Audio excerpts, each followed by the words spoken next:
ಪತ್ರಿಕಾಗೋಷ್ಠಿಯ ಪ್ರಮುಖ ಒಂದು ಅಂಶ ಅಂದರೆ ಇವತ್ತು ಹೇಳಲಿಕ್ಕಿದ್ದದ್ದು ರಾಜ್ಯ ಸರ್ಕಾರ 165 ಕೋಟಿ ರೂಪಾಯಿಯ ಮಹಾತ್ಮ ಗಾಂಧಿ ವಿಕಾಸ ಯೋಜನೆ 2 ಇದನ್ನು ಅನುಷ್ಠಾನ ಮಾಡಲಿಕ್ಕೆ ಎಲ್ಲ ಕ್ರಮ ತೆಗೆದುಕೊಂಡಿದೆ ಮತ್ತು ಟೆಂಡರು ಕರೆದಾಗಿದೆ.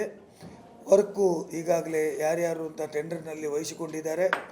ಕಾಮಗಾರಿಗಳಿಗೆ ವರ್ಕ್ ಆರ್ಡರ್ ಇಶ್ಯೂ ಆಗಿದೆ ಮತ್ತು ಕಾಮಗಾರಿ ಪ್ರಾರಂಭದ ಹಂತ ಬಂದುಬಿಟ್ಟಿದೆ. ಹಾಗಾಗಿ ಪ್ರಾರಂಭದ ಹಂತ ಬಂದಿರುವುದರಿಂದ ಈಗ ಅದರ ಗುದ್ದಲಿ ಪೂಜೆ ಶಿಲಾನ್ಯಾಸ ಕಾರ್ಯಕ್ರಮ ಮಾಡುವಂಥದ್ದಕ್ಕೆ ಕರ್ನಾಟಕ ರಾಜ್ಯದ ನಗರಾಭಿವೃದ್ಧಿ ಸಚಿವರು ಆಗಿರುವ ನಮ್ಮೆಲ್ಲ ನೆಚ್ಚಿನ ಭೈರತಿ ಸುರೇಶ್ ಅವರು 18 ತಾರೀಕಿಗೆ ಅಂದರೆ ಶನಿವಾರ ದಿವಸ ಬೆಳಿಗ್ಗೆಯಿಂದ ಮಧ್ಯಾಹ್ನದವರೆಗೆ ಈ ಗುದ್ದಲಿ ಪೂಜೆ ಕಾರ್ಯಕ್ರಮದ ವಿವಿಧ ಕಾರ್ಯಕ್ರಮಗಳಲ್ಲಿ ಭಾಗವಹಿಸಲಿಕ್ಕೆ ನಗರಕ್ಕೆ ಆಗಮಿಸಲಿಕ್ಕಿದ್ದಾರೆ. ಅವರ ಜೊತೆಯಲ್ಲಿ ನಮ್ಮ ಜಿಲ್ಲೆಯ ಉಸ್ತುವಾರಿ ಸಚಿವರಾಗಿರ್ತಕ್ಕಂಥ ಸನ್ಮಾನ್ಯ ದಿನೇಶ್ ಗುಂಡೂರಾಯರು ಮತ್ತು ನಮ್ಮ ಜಿಲ್ಲೆಯ ಎಲ್ಲ ಚುನಾಯಿತ ಪ್ರತಿನಿಧಿಗಳು, MLAಗಳು, MLCಗಳು, ಜನಪ್ರತಿನಿಧಿಗಳು ಇವರೆಲ್ಲರೂ ಆಗಮಿಸಿ ಈ ಒಂದು 165 ಕೋಟಿ ರೂಪಾಯಿಯ ಮಹಾತ್ಮ ಗಾಂಧಿ ವಿಕಾಸ ಯೋಜನೆ 2 ಮಂಗಳೂರು ನಗರದಲ್ಲಿ ಅತ್ಯಂತ ಶೀಘ್ರವಾಗಿ ಜಾರಿಗೆ ತರಲು ಅಂದರೆ ವರ್ಕನ್ನು ಎಕ್ಸಿಕ್ಯೂಟ್ ಮಾಡಲು ಎಲ್ಲ ಒಂದು ಸಹಾಯವನ್ನು ಮಾಡಬೇಕು ಅಂತ ತೀರ್ಮಾನ ಮಾಡಿದ್ದೇವೆ. ಈ ಕಾರ್ಯಕ್ರಮದಲ್ಲಿ ಪ್ರಮುಖ ಅಂಶಗಳು ಏನು ಅಂದರೆ ಬೆಳಿಗ್ಗೆ 9 ಗಂಟೆಗೆ ಕಾವೂರಿನ ಮರವೂರು ಸೇತುವೆ ಮರಕಡ ವಾರ್ಡಿಗೆ ಬೀಳ್ತದೆ. ಮರವೂರು ಸೇತುವೆಯಿಂದ ತಮಗೆ ಗೊತ್ತಿರ್ಬೋದು, ಅಲ್ಲಿ ನಮ್ಮದು ಕಮಾನು ಇದೆ. ಅದರ ಸ್ವಲ್ಪ ಮುಂದೆ ಬರುವಾಗ ಆ ರಸ್ತೆ ಕಾಂಕ್ರೀಟೀಕರಣ ಆಗಿಲ್ಲ. ಅದು ರಸ್ತೆ ಅಸ್ತವ್ಯಸ್ತ ಇದೆ. ಆ ರಸ್ತೆಯ ಸೈಜ್ ಕೂಡ ಸರಿಯಾಗಿಲ್ಲ. 4 ಲೇನ್ ರೋಡ್ ಆಗಬೇಕು ಅಲ್ಲಿ. ಹಾಗಾಗಿ 2 ಬ್ರಿಡ್ಜಿಗೆ ಜೋಡಿಸಿಕೊಂಡು ಆ ರಸ್ತೆಯನ್ನು ಸಂಪೂರ್ಣವಾಗಿ ಅಭಿವೃದ್ಧಿ ಮಾಡಲು ತೀರ್ಮಾನಿಸಲಾಗಿದೆ. ಅದಕ್ಕೆ ಸುಮಾರು 3 ಕೋಟಿ ರೂಪಾಯಿ ಈಗಾಗಲೇ ಇಡಲಾಗಿದೆ ಮತ್ತು ಅದನ್ನು ಅಭಿವೃದ್ಧಿ ಮಾಡಲಿಕ್ಕೆ ತಗೊಳ್ತೇವೆ. ನೀವು ಇದನ್ನು ಎಲ್ಲ ಸತ್ಯ ಹೇಳಿದ್ದೀರಿ, ಸತ್ಯ ಇಲ್ಲ, ಎಲ್ಲ ಸರಿ ಉಂಟು ಅಂತ ನೀವು ಒಂದು 10 ತೋಡುಗಳನ್ನು ಹೋಗಿ ನೋಡಿ, ಎಲ್ಲಿ ಆದರೂ ನೀರು ಹೋಗ್ತದಾ ಅಂತ. ವೆಟ್ ವೆಲ್ಗಳಿಗೆ ನಿನ್ನೆ ನಾನು ಒಂದು ವೆಟ್ ವೆಲ್ಲಿಗೆ ಹೋಗಿದ್ದೆ, ಜಪ್ಪು ಬಪ್ಪಾಲ್ನಲ್ಲಿ ವೆಟ್ ವೆಲ್ಲಿಗೆ ಹೋಗಿದ್ದೆ. ತಾವು ಭೇಟಿ ಕೊಡಿ. ಆ ವೆಟ್ ವೆಲ್ನಲ್ಲಿ 6 ವರ್ಷ ಆಯಿತು, ಪಂಪುಗಳು ಸರಿಯಾಗಿ ವರ್ಕ್ ಆಗ್ತಾ ಇಲ್ಲ, ತೋಡುಗಳಲ್ಲಿ ನೀರು ಹರಿತಾ ಇದೆ, ಪರಿಸರದವರು ಕೆಲಸ ಮಾಡಲಿಕ್ಕೆ ಹೇಳುವುದಿಲ್ಲ, ಬಾವಿಗಳು ಎಲ್ಲ ಹಾಳಾಗಿಬಿಟ್ಟಿದ್ದಾವೆ.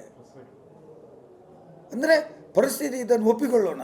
ನಾನು ನಮ್ಮ ಶಾಸಕರಿಗೆ ಮನವಿ ಮಾಡ್ತೇನೆ, 1250 ಕೋಟಿ ರೂಪಾಯಿ ಯೋಜನೆ ಸರ್ಕಾರದ ಮುಂದೆ ಮಂಗಳೂರಿನ ಒಳಚರಂಡಿ ವ್ಯವಸ್ಥೆಯನ್ನು ಸರಿ ಮಾಡಬೇಕಾದ್ರೆ ಬೇಕು ಅಂತ ಇವತ್ತು DPR ಮಾಡಿ ಕಳಿಸಿಕೊಟ್ಟಿದ್ದಾರೆ. ನಾವು ಒಟ್ಟಿಗೆ ಹೋಗೋಣ, ನಾವು ನಿಮ್ಮ ಜೊತೆ ಬರಲಿಕ್ಕೆ ಸಿದ್ಧರಿದ್ದೇವೆ. ಇಲ್ಲಿ ಎಲ್ಲ ಕೂತವರು ಹೋಗಿ ಸರ್ಕಾರಕ್ಕೆ ಒತ್ತಡ ಹಾಕೋಣ. ನಾನು ಇದನ್ನು ವಿಧಾನ ಪರಿಷತ್ತಲ್ಲಿ ಎತ್ತಿದೆ, ನಾನು ನಿಮ್ಗೆ ಕೊಟ್ಟಿದ್ದೇನೆ, ಅದು ಏನೇನು ಮಾತಾಡಿದ ಉತ್ತರ ಕೊಟ್ಟರು ಅಂತ. ನಾವು ಹೋಗಿ ಸರ್ಕಾರದ ಮೇಲೆ ಒತ್ತಡ ಹಾಕಿ ಮಂಗಳೂರು ನಗರ ಪಾಲಿಕೆಯಲ್ಲಿ ಇವತ್ತು ಇರುವಂಥ ಸಮಸ್ಯೆಗಳಲ್ಲಿ ದೊಡ್ಡ ಸಮಸ್ಯೆ ಯಾವುದಾದಿದ್ದರೆ ಅದು ಒಳಚರಂಡಿ ವ್ಯವಸ್ಥೆ. ಈಗ ಇರುವಂಥ ಯಾವುದೇ ವೆಟ್ವೆಲ್ಗಳು ಇರ್ಬೋದು, ಯಾವುದೇ ಇಂಥದ್ದು ನೀರು ಟ್ರೀಟ್ಮೆಂಟ್ ಪ್ಲ್ಯಾನ್ ಇರ್ಬೋದು, ಅದು ಸರಿಯಾಗಿ ವರ್ಕ್ ಆಗ್ತಾ ಇಲ್ಲ ಅಂತ ಹೇಳೋದು ಸತ್ಯ. ಅದರಲ್ಲಿ ಯಾರೂ ಡಿಸ್ಪ್ಯೂಟ್ ಮಾಡೋದಿಲ್ಲ. ಹಾಗಾಗಿ ನೀವು ಇದಕ್ಕೆ ಸಹಕಾರ ಕೊಟ್ಟರೆ ನಾವು ನಿಮ್ಮ ಜೊತೆ ಬರಲಿಕ್ಕೆ ರೆಡಿ ಇದ್ದೇವೆ. ಒಂದೇ ವರ್ಷದಲ್ಲಿ ಆಗಲಿಕ್ಕಿಲ್ಲ, ಬಟ್ ಟೈಮ್ ಟು ಟೈಮ್ ನಾವು ಅದನ್ನು ಹೋಗಿ ದುಡ್ಡು ತಂದು ಸರ್ಕಾರದ ಮೇಲೆ ಒತ್ತಡ ತಂದರೆ ಅದು ಮಾಡಲಿಕ್ಕೆ ಸಾಧ್ಯ ಇದೆ. ಮಂಗಳೂರು ನಗರ ಬಿಡಿ, ನಮ್ಮ ಮನೆಯ ಆಚೆಗಡೆ ಕಿಂಟಲ್ ಮೆಮೋರಿಯಲ್ ಸ್ಕೂಲ್ ಇದೆ ಅಲ್ವ, ಏನಂತಾರೆ ಅದಕ್ಕೆ ಊರಿಗೆ ಹೆಸರು, ಗೋರಿಗುಡ್ಡದಲ್ಲಿ ಆ ಸೈಡ್ನಲ್ಲಿ ರಸ್ತೆ ಹೋಗ್ತಲ್ಲ, ಕಿಟಲ್ ಮೆಮೋರಿಯಲ್ ಸ್ಕೂಲ್ ಇದೆ ಅಲ್ವಾ, ಅದರ ಬದಿಯಲ್ಲಿಯೇ ಡ್ರೈನೇಜ್ ಇಲ್ಲ. ನಾನು ಮೊನ್ನೆ ಹೋಗಿ DPR ಮಾಡಿಸ್ಲಿಕ್ಕೆ ಹೇಳಿದ್ದೀನಿ. ಎಲ್ಲ ಪಿಟ್ಟು ಮಾಡಿ, ಪಿಟ್ಟಲ್ಲಿದೆ, ಪಿಟ್ಟಿನ ಬದಿಯಲ್ಲಿ ಬಾವಿ ಇದೆ. ಮೊದಲೇ ಅಕ್ಯೂಟ್ ವಾಟರ್ ಸಪ್ಲೈ ಪ್ರಾಬ್ಲಮ್ ಇದೆ. ನಗರದ 90% ಬಾವಿಗಳೆಲ್ಲ ನೀರು ಕುಡಿಯಲಿಕ್ಕೆ ಯೋಗ್ಯ ಇಲ್ಲ, because of the drainage water. ನೀವು 2 ಸಮಸ್ಯೆ ಪರಿಹಾರ ಮಾಡ್ಕೊಳ್ಬೋದು. It is the responsibility of the elected representative including me. ನನಗೆ ಅರಿವಿದೆ ನನ್ನ ಜವಾಬ್ದಾರಿ ಏನು ಅಂತ. ಬಟ್ ಎಲ್ಲರೂ ಒಟ್ಟು ಸೇರಿ ಮಾಡಬೇಕಲ್ಲ. ಬರೇ ಸಿಗಲಿಲ್ಲ, ಗೊತ್ತಿಲ್ಲ, ಮಾಡೋದಿಲ್ಲ, ದುಡ್ಡಿಲ್ಲ. ಅಯ್ಯೋ, ಯಾವುದಕ್ಕೆ ದುಡ್ಡಿಲ್ಲ ಹೇಳಿ.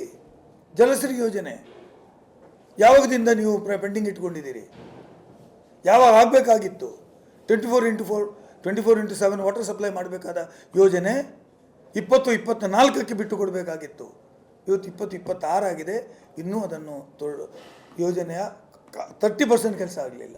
ಅದು ನಗರ ಪಾಲಿಕೆಯ ಜನರಲ್ ಫಂಡ್, ಸಾಮಾನ್ಯ ನಿಧಿ, ನಗರ ಪಾಲಿಕೆ ಸಾಮಾನ್ಯ ನಿಧಿ.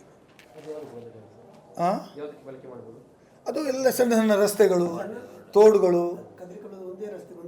ತೋಡುಗಳು ಇದೆಲ್ಲ ಮಾಡಲಿಕ್ಕೆ ಪ್ರತಿ ವಾರ್ಡಿಗೆ 3 ಕೆಲಸದಕ್ಕೆ ತಗೊಂಡಿದ್ದಾರೆ. 60 ವಾರ್ಡ್ಗಳಲ್ಲಿ ಸುಮಾರು 100ಕ್ಕೂ ಅಧಿಕ ವರ್ಕ್ಗಳನ್ನು ತಗೊಂಡು ಅದಕ್ಕೆ ಆರ್ಡರ್ ಮಾಡಿದ್ದಾರೆ. ಇದೆಲ್ಲ ಅಟ್ ಎ ಟೈಮ್ ನಾವು ಇದನ್ನು ರಿಕ್ವೆಸ್ಟ್ ಮಾಡಿದ್ದು. ನಮ್ಮದೊಂದು ನಿಯೋಗ ಹೋಗಿ ತಹಸೀಲ್ದಾರ್ನ ನಾವು ಇವರು DCRನು ಮತ್ತು ಕಮಿಷನರ್ನ ಭೇಟಿ ಮಾಡಿ ಎಲ್ಲ ಕಾರ್ಯಕರ್ತರ ಒಪಿನಿಯನ್ ತಗೊಂಡು ಮಾಡಿದ್ದೇವೆ.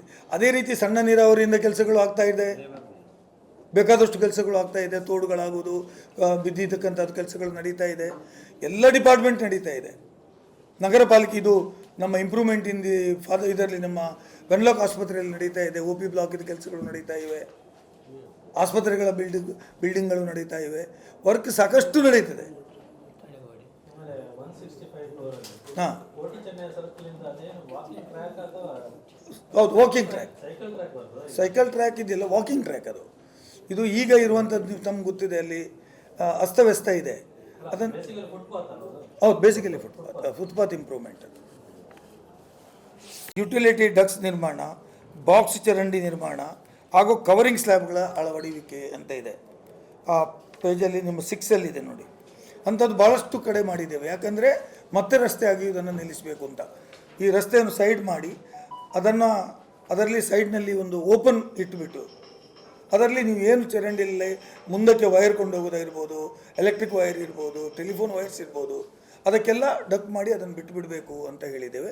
ಯಾವುದೂ ರಸ್ತೆ ಅಗೆಯುವ ರೀತಿಯಲ್ಲಿ ಬರಬಾರ್ದು ಅಂತ ಹೇಳೋದನ್ನು ಹೇಳಿದ್ದೇವೆ. ಮುಂದೆ ಇದಕ್ಕೊಂದು ಜಾಗೃತ ಸಮಿತಿ ರಚಿಸಿ ಆ ವಾರ್ಡ್ಗಳಲ್ಲಿ ವರ್ಕ್ ಆಗುವಾಗ ನಾನು ಈಗಾಗಲೇ ಅಪ್ಪಿ ಅವರಿಗೆಲ್ಲ ಹೇಳಿದ್ದೇನೆ, ಅಶೋಕ್ ಅವರಿಗೆ ಹೇಳಿದ್ದೇನೆ, ಭಾಸ್ಕರ್ಗೆ ಹೇಳಿದ್ದೇನೆ, ಶಶಿಧರ್ ಹೆಗ್ಡೆ ಅವರಿಗೆ ಗೊತ್ತಿದೆ, ನಮ್ಮ ಭಾಸ್ಕರ್ ರಾಯರಿಗೆ ಗೊತ್ತಿದೆ.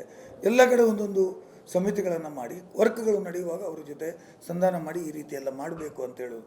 ನೀವು ಹೇಳಿದ ನನ್ನ ಫಸ್ಟ್ ಕನ್ಸರ್ನ್ ಈಸ್ ಈ ಫಾದರ್ ಮುಲ್ಲರ್ಸಿಂದ ಇದರ ಕೋಟಿ ಚೆನ್ನೈ ಸರ್ಕಲ್ವರೆಗೆ ರಸ್ತೆಯಲ್ಲಿ ಎಷ್ಟು ಪ್ಯಾಚ್ ಇದ್ದಾವೆ ಕೇಳಿದರೆ 83 ಕಡೆ ಕಟ್ ಮಾಡಿದ್ದಾರೆ.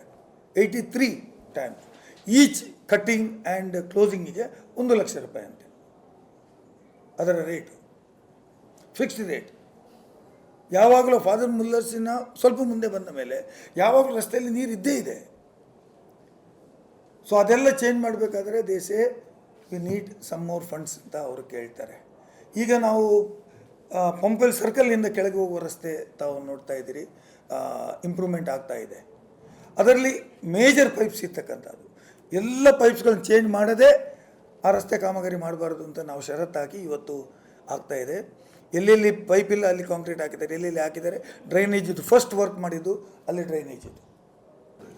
ಅದನಂತರ ಜಪ್ಪಿನಮೊಗರು 59ನೇ ಜಪ್ಪಿನಮೊಗರು ವಾರ್ಡಿನಲ್ಲಿ ಈ ಆ ನದಿ ತೀರದಲ್ಲಿ ಸುತ್ತಾಡಿ ಬರಲಿಕ್ಕೆ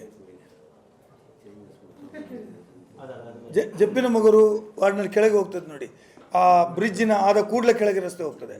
ಅದು ಕಂಪ್ಲೀಟ್ ರಿವರ್ ಫ್ರಂಟಿಗೆ ಹೋಗಲಿಕ್ಕೆ ಸುತ್ತಾಡ್ಕೊಂಡು ಬರಬೇಕು ಅಂತ. ಬ್ಯಾಕ್ ವಾಟರ್ಸ್ ಇದೆ ಅಲ್ವ ಅಲ್ಲಿ, ಬ್ಯಾಕ್ ವಾಟರ್ಸಿಗೆ ಅದು ದ್ವೀಪದಂತೆ ಇದೆ ಈಗ, ಅಡಂಗುದ್ರು ಅಲ್ಲಿ ಸೀದಾ ಕೆಳಗೆ ಹೋಗ್ತದೆ. ಅದಕ್ಕೆ ನಾನು ಎಲ್ಲಿ ಇದೆ ಅಂತ ನೋಡಿದರೆ ಅದಕ್ಕೆ ನಾನೇ ಸೇರಿಸಿಕೊಳಿಸಿದ್ದದು ಅವಾಗ. ಮತ್ತು ಬೇಂಗ್ರೆಯಲ್ಲಿ ರಸ್ತೆಗಳಿಗೆ ಅಸ್ತವ್ಯಸ್ತವಾಗಿದ್ದಾವೆ. ಬೇಂಗ್ರೆ ಪೇಟೆಯಿಂದ ಅಲ್ಲಿವರೆಗೂ, ಬೇಂಗ್ರೆ ತೋಟದವರೆಗೆ.